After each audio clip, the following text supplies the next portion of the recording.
What's up everyone, it's Felipe here, and today if you do have bleached blonde hair or just simply blonde hair, this video is for you. So basically in the past few weeks I've been receiving a lot of messages or comments on social media or even emails of people asking me, is it okay to apply the go-Kera if I have bleached blonde hair, if it's just blonde? And the answer is totally fine. There is no problem at all so long as you follow the recommendations on our step-by-step guide. So here today in our super beautiful improvised studio, I will have a model coming. She's got very thick, very damaged and bleached blonde hair. And throughout the video I'll be giving you tips, advices, recommendations on how to use the go-Kera in a way that you'll be in love with your hair after the treatment is finished. So if you do have blonde hair or bleached blonde hair, this video is for you.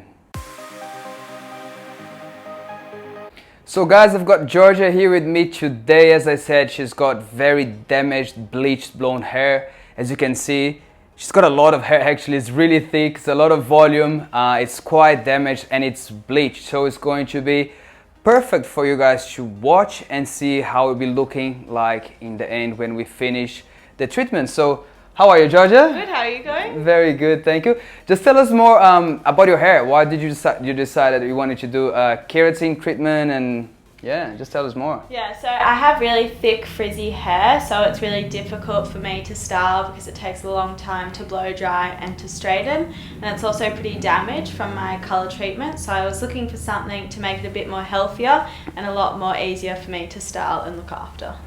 Awesome. As I said, her hair is perfect for this video. So let's get going. Let's start with the treatment. First things off, we're gonna get the go-Kera here.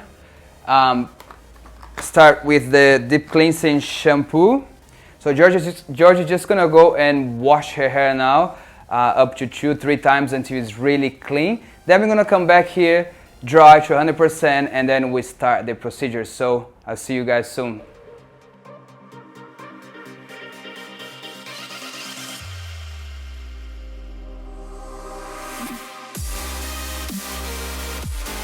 So we are back now. Georgia just washed her hair a couple of times, and now it's time to apply the step 2, the smoothing. Always give it a good shake on the bottle before you start. And if you look on our step-by-step guide, we advise leaving the product for 20 minutes on your hair after applying. However, that's the first tip I'm going to give to you on blonde hair. Because our treatment is purple, like a blue-purple color, leave it only for 20 minutes, not 30 minutes, okay? Why is it purple? Because most of the keratin treatments out there, when you do it on a bleached blonde hair or just blonde hair, it tends to go quite brassy, like brassy yellow. We don't want that, so our treatment goes more into an ashy color instead, okay? So if you leave it for too long, it might get a bit overtoned, which is okay if it does happen because it's not permanent. You can always wash your hair and the treatment and the overtoning just washes off. But we don't want to get you overtoned, so I'm going to leave it for 20 minutes. That should be enough. If you do like a bit more of an ashier color, then you can leave it for 25, maybe even 30 minutes if you like, as I said, more of an ashier color, okay? So I will start applying the treatment now, and then I'll show you how it's going to be looking.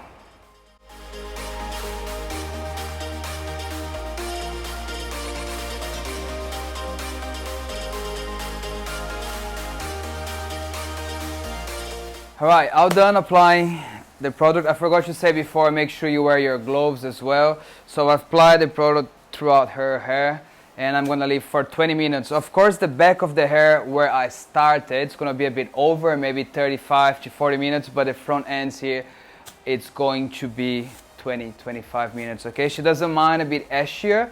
So so if you don't want to actually leave for 20 minutes, if you want an ashier color, leave for 25 minutes, okay? I can see here her hair is already toning. There's no more yellow tones in here. It's quite ashy already. So after 20-25 minutes, we're gonna rinse it all off, come back, dry to 100%, and then start with the ironing, okay? Okay, so we're back here now. Georgia just rinsed her hair and I've dried to 100%, yeah? So now the most important part of the process is the flat ironing, okay? A few things before we go with the iron, okay? First of all, her hair is dried, and as you can see here, it did tone the hair a little bit. There's not really overtoning, but it is looking a lot ashier, especially in some parts of the hair, as you can see. But most of this ashiness here, it's going to disappear once I go through with the irons, okay? One thing it's very important on bleached blonde hair, especially Georgia's hair was really damaged, I use the leave-in. So we do have our own leave-in, which I highly recommend. But before you go with the straightener, just put a leave-in, dry the leave-in in your hair, and then you go with the irons, okay? Very important, the leave-in is not only going to help to detangle the hair, but it's also going to help with protection, heat protection from the irons, okay? And it's going to give you extra smoothing, extra shine as well. So as we go with the iron, first thing is very important. Make sure your iron, you can control the temperature, okay? So you want to have a temperature of about 170, maximum 190 Celsius. You don't want to go any over that because the hair is damaged, okay?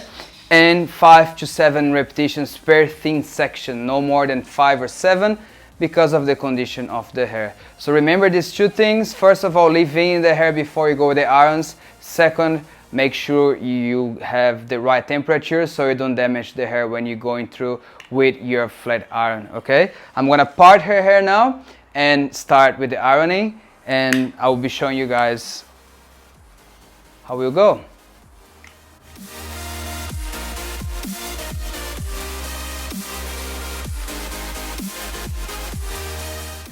So I'm just going with the irons here now, and I just brought the camera a bit close so you can see how am I doing. So I've got very thin sections, and I'm going to be going with the iron about 7 times, okay, starting from the roots here. Again, I have my temperature about 170. Actually I did 190 because her hair is actually feeling a lot better after using the leave-in. So I'm doing 190 and I'm going over 8 times.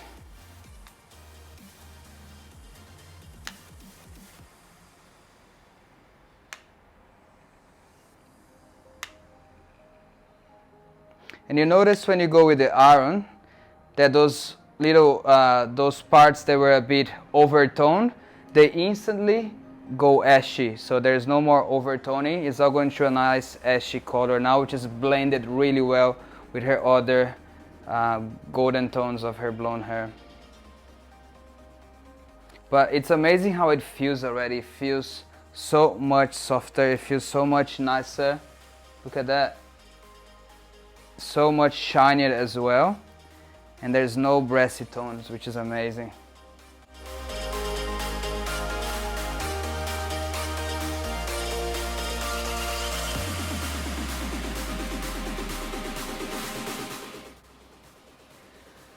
Alright, we are all done and her hair looks amazing. It feels really nice. It feels very, very, very soft. It's shiny, and I really love the color. It's nice. It's ashy, it blended well with her golden natural tones, and I'm really stoked. I thought it was even better than I thought it was going to be, and that's it. Pretty happy.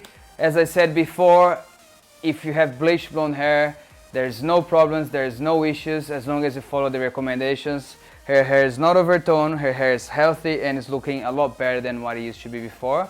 Thanks for watching again. Georgia, do you want to say goodbye? Bye. And thanks for being here. Thanks for doing your hair. You like your hair? I love my hair. Yeah? Awesome, thank you. Amazing. Thanks for watching, guys. And now we'll catch you next time. See ya.